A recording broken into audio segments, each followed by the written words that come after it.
함양-울산 고속도로가 4개 구간으로 나눠 공사가 진행되는 가운데 시작점인 함양에서 창녕 구간은 2026년 말에 개통될 전망입니다. 각종 민원 해결과 원자재 가격 상승으로 인해 계획보다 2년이 늦어지게 됐습니다. 남해여수 해저터널이 공사를 위한 준비에 들어갔습니다. 오는 11월 토지 보상을 마무리하고 올해 안에 착공에 들어간다는 계획입니다. 남해군은 터널 개통 이후를 대비해 핵심 전략 사업을 준비하고 있습니다. 하동군이 시설관리공단 설립을 추진하고 있는 가운데 타당성 검토 용역 결과 재정 부담이 더 늘어나 미흡하다는 평가가 나왔습니다. 하지만 하동군은 주민 편익이 더 높다며 계속 추진하겠다는 입장입니다. 기후온난화로 경남의 아열대 과일 재배 면적이 해마다 늘고 있습니다. 재배 농가는 난방비를 비롯한 경영비 부담과 판로 확보에 어려움을 겪고 있는 것으로 나타났습니다. 2025학년도 대학 수학 능력 시험의 응시 원서 접수가 시작됐습니다. 수험생의 편의를 위해 올해부터 온라인 응시 원서 사전 입력 시스템이 도입됐습니다. 시청자 여러분 안녕하십니까? SCS 뉴스인타임 시작합니다. 함양군은 전국적으로 인구 감소 위험이 가장 높은 곳으로 꼽힙니다. 지역에서 그 돌파구 중 하나로 기대를 모으고 있는 것이 바로 함양-울산 고속도로인데요. 총 4개 구간 중 절반가량이 연내 준공될 것으로 알려지면서 남은 함양-창녕 구간의 개통에도 관심이 쏠리고 있습니다. 보도에 하준 기자입니다. 함양군 지곡면 함양-울산 고속도로의 시작점, 교량 공사가 한창입니다. 총 길이 144km, 왕복 4차선 규모의 함양-울산 고속도로는 분기점 6곳과 나들목 7곳, 휴게소 4곳 등으로 구성되며 함양군부터 합천, 창녕, 밀양, 울주군까지 모두 4개 공구로 나뉘어 공사가 진행 중입니다. 이 가운데 밀양-울산 구간은 지난 2020년 완공됐고 창녕, 밀양 구간도 올해 말 개통 예정입니다. 기점인 함양에서 창녕 구간은 그동안 공사 먼지와 소음, 보상 문제 등 민원과 원자재값 상승이 겹치며 공사가 지연됐습니다. 개통 예정 시기는 당초 계획보다 2년 미뤄진 오는 2026년. 사업비 증가와 공기가 길어진 부분은 아쉬운 대목이지만 함양-울산 고속도로에 대한 지역의 기대는 여전히 높습니다. 앞서 개통된 밀양-울산 구간의 경우 운행 시간은 국도보다 22분 줄었고 물류비용 절감 효과는 1년에 1,600억여 원에 이를 것으로 예상되기 때문입니다. 함양-울산 고속도로가 완전히 개통되면 두 지역 간 이동 시간은 현재의 2시간 30분에서 1시간 30분으로 단축돼 적잖은 경제 파급 효과가 예상됩니다. 2개 노선이 있습니다. 함양-울산 간 고속도로가 저희들이 같이 연결이 된다면 함양군에는 기업 유치라든지 물류단지 조성 그런 부분에서 큰 탄력을 받아가지고 지역 균형 발전에도 큰 도움이 될 것으로 판단됩니다. 개통을 불과 2년 앞두고 있는 함양-울산 고속도로. 대기업 유치 등 지역 소멸 돌파구 마련이 시급한 함양군의 기대감이 더욱 높아지고 있습니다. SCS 하주입니다. 남해여수 해저터널 건설 공사가 연내 착공을 앞두고 있습니다. 오는 11월까지 감정평가를 통한 보상금 지급도 완료될 것으로 전망되는데요. 시공사와 감리사도 남해에 사무실을 두고 사업의 속도를 높이고 있습니다. 김동엽 기자입니다. 남해군 서면과 여수시 신덕동을 잇는 남해여수 해저터널. 5km에 이르는 해저 구간과 지상 구간을 더해 총 8km에 이릅니다. 2031년 완공을 목표로 사업비만 7천억 원이 넘게 투입되는 대형 국책 사업입니다. 부산에서 목포까지 이르는 남해안 관광벨트의 핵심 사업으로 평가받고 있습니다. 해안가를 둘러 1시간 30분을 달려야 했던 두 지역이 차로 10분 만에 연결되는 건데 영원함을 잇는다는 화합과 동반 성장의 상징적 의미뿐 아니라 높아진 접근성으로 두 지자체 모두 높은 관광 효과를 도모할 수 있을 것으로 기대를 모읍니다. 해저 터널이 개통되고 나면 우리 남해 관광객 유입 효과가 상당히 클 것으로 예상을 하고 있습니다. 여수에 오는 관광객 상당수를 남해로 유입할 수 있지 않을까 하는 그런 기대를 하고 있습니다. 착공은 올 연말쯤 가능할 것으로 보입니다. 남해군 서면에 부산지방국토관리청과 시공사, 감리단이 상주하며 업무를 보고 있는데 인허가 절차를 위한 준비 작업이 진행 중인 것으로 알려졌습니다. 현재 지하 안전평가와 설계 안전성 검토 인허가가 완료된 상태. 토지 보상 절차는 11월까지 마친다는 계획입니다. 현재 지금 저희가 지금 착공 전에 들어와서 사무실 차리고 인허가사항 등 준비하고 있고, 실착공이 된 이후에는 안전사고나 품질 관리 등 그런 부분에서 철저히 관리해서 해저터널이 잘 완공될 수 있도록 그렇게 하도록 하겠습니다. 터널 착공에 맞춰 남해군은 관련 사업 활성화를 준비하고 있습니다. 문화와 관광, 산업, 주거 등 전 분야에 걸쳐 핵심 전략 사업을 추진 중인 것으로 파악됐습니다. 해저터널 개통에 대비해 9개 사업에 예산 123억 원을 편성했습니다. 터널 개통으로 사람들이 여수로 빠져나가는 이른바 빨대 효과에 대해 선제적으로 대응한다는 계획입니다. 빨대 효과에 대한 걱정도 있는 줄 알고 있습니다. 저희가 특히나 이제 소상공인 분들은 그 경쟁 시대에 좀 이겨낼 수 있는 그런 경쟁력을 좀 갖출 수 있도록 여러 가지 또 교육이라든지 또 관광 수용 태세 개선 이런 소프트웨어적 사업들도 차근차근 준비를 하고 올해도 추진을 하고 있습니다. 국도 77호선 미개통 구간 연결을 통해 국토 균형 발전을 이루겠다는 남해여수 해저터널 건설 사업. 2조 원 규모 지역 내 총생산과 2만 5천여 명 이상의 정주 인구 증가 효과가 전망되고 있습니다. SCS 김동엽입니다. 사천시와 함양군이 행정안전부 지역특성 살리기 사업에 선정됐습니다. 지역특성 살리기 사업은 지역 자원을 활용해 지역만의 매력과 자생력을 높이는 사업입니다. 행안부 공모 결과 전국 10곳이 확정됐습니다. 지자체별로 최대 14억 원의 국비가 지원되며 오는 9월부터 사업에 들어갑니다. 사천시는 문화예술인과 연계해 초양도를 문화마을로 조성할 계획입니다. 함양군은 안이면의 허삼들 고택을 활용한 한옥일주 프로젝트를 진행합니다. 함양군과 용평리 한대마을 협동조합이 오는 30일 오후 6시 용평 도시재생 사업 준공식을 개최합니다. 한대 거점센터에서 진행되는 이날 준공식에는 벼룩시장과 먹거리, 어린이 놀이터 등이 포함된 별빛 달빛 마을 축제가 함께 마련됩니다. 또 도시재생 사업 추진 단계부터 주민들이 참여한 한대 카페 개소식도 진행될 예정입니다.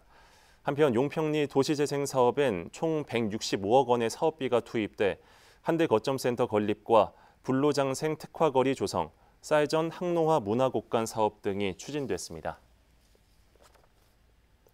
남해관광문화재단이 남해군 관광 활성화와 설리 스카이워크 홍보를 위해 다음 달 7일 하늘그네 챔피언십 대회를 개최합니다.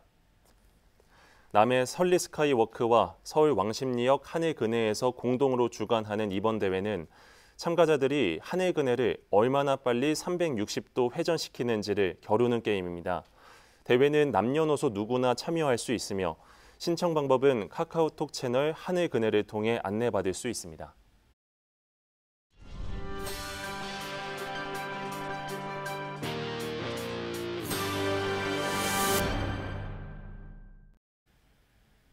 하동군이 관내 11개 시설을 통합관리하는 시설관리공단을 설립하기로 했습니다. 하지만 최근 마무리된 설립 타당성 검토 결과 최종 미흡 판단을 받았는데요. 공단 설립 시 현행 방식 대비 수지가 악화돼 지방재정 부담이 증가한다는 이유였습니다. 보도에 김상혁 기자입니다. 군내 53개 시설을 직영 또는 위탁 운영하고 있는 하동군. 군은 예산의 효율적 사용과 통합 관리를 위해 시설관리공단 설립이 필요하다고 판단했습니다. 지난해부터 지방공기업 평가원에 하동군 시설관리공단 설립 타당성 용역을 의뢰했고 최근 진행된 용역 최종 보고회에서 종합결론으로 미흡 판단을 받았습니다.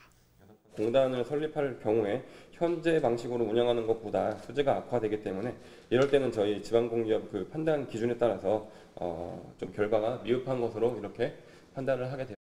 지방공기업평가원에서 내리는 판단 기준은 총 4가지. 주민 복리 증진과 적정 자본금 및 가용 투자 재원, 공무원 정원 감축 계획 적정성과 마지막으로 지역 경제와 지방 재정에 미치는 영향을 평가합니다. 하동군은 주민 설문과 이해관계자 의견에서 다수의 찬성을 받았고 2억 원의 자본금과 운영비 등 재원 조달에도 무리가 없을 것으로 나타났습니다. 하지만 지방 재정 부담 측면에서 미흡하다는 의견이 나왔습니다. 금호산 지바이어나 하동 레일바이크 등은 공단이 운영할 경우 운영이 개선되는 것으로 나타났습니다. 하지만 하동 영화관과 캠핑장 등은 인건비 증가분이 커 수지가 악화될 것으로 예상됐습니다. 공단 운영으로 전환하면 현행 방식 대비 5년간 3억 7천만 원의 비용이 더 발생할 것으로 내다봤습니다. 지방 재정에 미치는 이제 영향이 아까 설명드린 대로 공단을 설립하는 경우에는 이제 종합적으로 현행 방식 대비 연평균 한 7,400만 원 정도 수지가 좀 악화되는 것이기 때문에 지방 재정에 미치는 영향은 좀 악영향으로 나왔다. 다만 하동구는 경상수지 비율을 충족하는 등 법적 타당성을 확보했고 의견 수렴에서도 찬성을 받은 만큼 지방재정 증가분은 주민 편익을 위해 부담할 수 있다는 입장입니다. 약간 좀 미흡한 부분이 있다 하지만 1억 원 미만의 적자가 예상이 되기 때문에 워낙 공공의 편익성이 높은 그런 이유 등으로 인해서 약간의 이렇게 적자는 예상되지만 그런 편익성이 크기 때문에 추진할 가치가 높다. 2025년 9월을 목표로 추진되고 있는 하동군 시설관리공단 설립. 군은 오는 9월 주민공청회 등을 통해 추가 의견 수렴을 거쳐 설립을 최종 결정한다는 방침입니다. SCS 김상엽입니다. 기후변화의 영향으로 아열대 재배 규모도 커지고 있습니다. 특히 경남은 재배 면적이 전남 다음으로 큰데요. 하지만 경제적 부담과 판로 확대가 걸림돌로 작용하고 있습니다. 김현준 기자의 보도입니다. 3,900여 제곱미터 규모의 진주의 한 과일 농장. 나무에서 열리고 있는 건 제주 특산물로 유명한 아열대 과일 한라봉입니다. 한때 바나나 농사를 했던 이순근 씨가 제주도에서 들여왔는데 당도가 높아 인기가 좋습니다. 한라봉은 지금 현재 대중들이 많이 선호하고 있는 그런 과일 중에 하나인데 그 한라봉은 내가 말하기 전에 그 소비자들이 더 잘 알고 있어요. 기후온난화로 증가하고 있는 아열대 과일 재배. 경남의 아열대 작물 재배 면적은 1,000만여 제곱미터로 전남 다음으로 넓습니다. 바나나부터 키위, 한라봉과 파파야 등 종류도 다양합니다. 국제결혼, 계절 노동자 등으로 아열대 과일의 주 소비층인 외국인은 증가하고 있어 산업 전망도 밝습니다. 걸림돌은 초기 투자 비용과 난방비 등 경제적 부담. 특히 경영비의 절반가량을 차지하고 있는 난방비에 대한 지원이 보완될 필요가 있습니다. 태양열을 활용해 난방비 부담을 줄이는 기술을 개발한 경북의 사례도 참고해 볼 부분입니다. 온도를 항상 밤이고 낮이고 이제 이게 겨울에 이게 꽃 온도를 많이 줘야 또 이게 또 잘 큽니다. 잘 크고 그러니까 온도를 줄라 하면은 그 연료비가 많이 들어가죠. 아직 선도 농가가 부족해 재배 기술 발전이 더뎌 효율성이 떨어지는 점도 부담을 가중시킵니다. 판로 확대도 과제입니다. 외국산 과일이 안정적인 공급망과 가격 경쟁력으로 시장에 자리 잡았기 때문입니다. 실제 국내 과일 생산량은 매년 감소하고 있지만 과일 수입량은 2000년 이후 지속적으로 증가하고 있습니다. 한편 경남도는 공모 사업을 통해 아열대 과일 재배 농가의 시설 설치와 컨설팅, 유통 지원에 들어갈 계획입니다. SCS 김현준입니다. 사천소방서가 용현면 사천시청 인근에 신청사를 준공하고 입주에 들어갑니다. 신청사는 9,000제곱미터 부지에 지하 1층, 지상 3층 규모로 만들어졌습니다. 사천소방서는 23일 입주를 시작해 26일부터 신청사에서 업무에 들어갈 계획입니다. 사천시립도서관이 부모교육 특별강연 참가자를 모집합니다. 이번 특강은 베스트셀러인 영어 그림책의 기적에 전은주 작가를 초청해 그림책을 활용한 육아와 어린이 학습 능력을 기르는 방법을 제시합니다.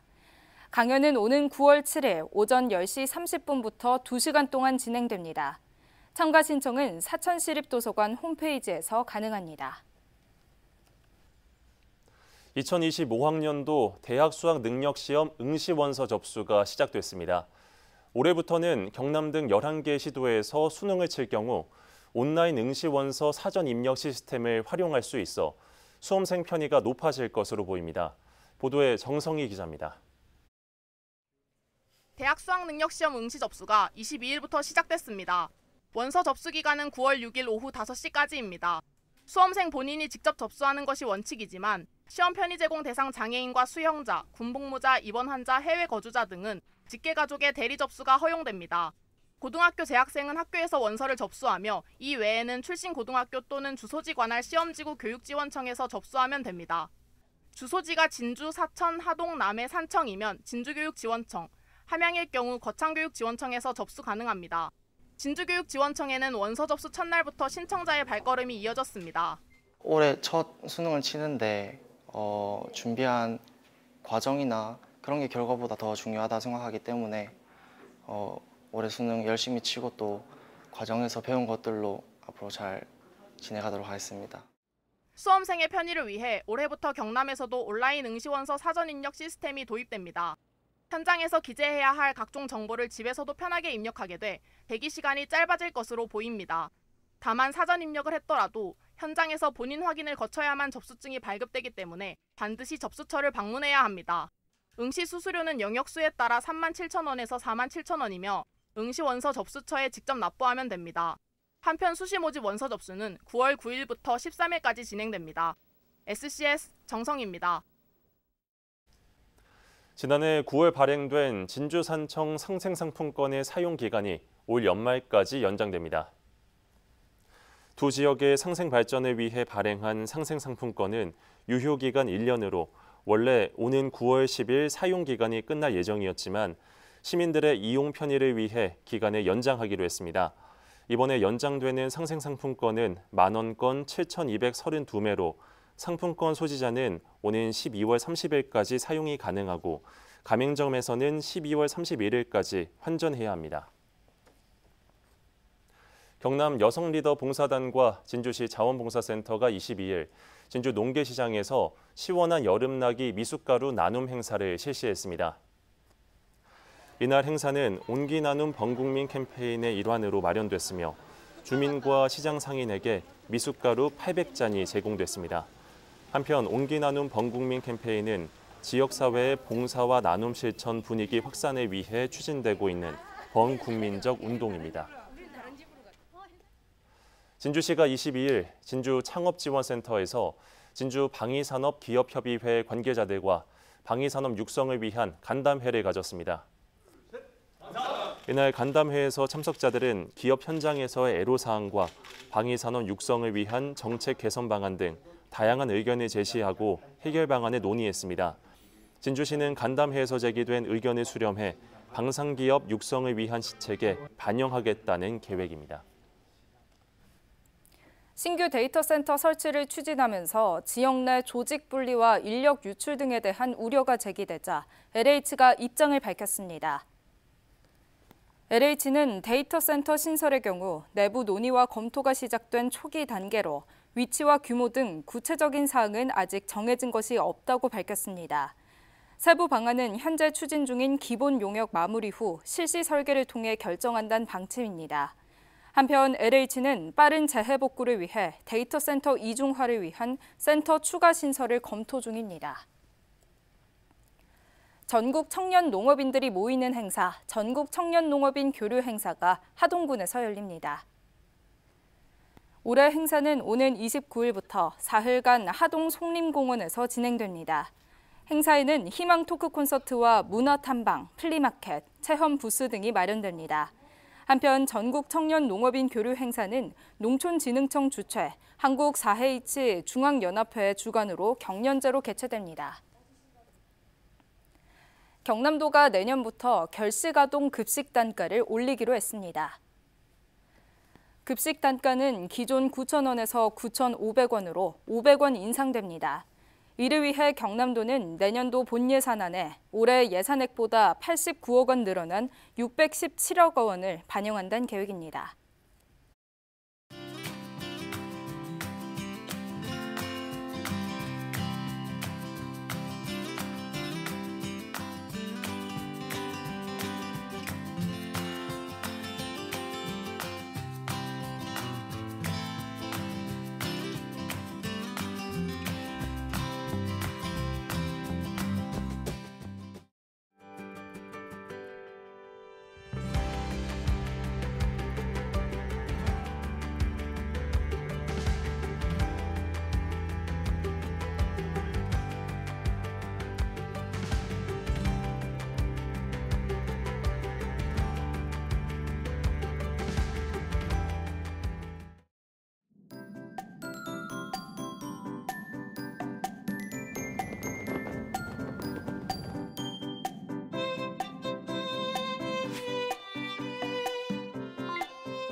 사진으로 보는 날씨입니다.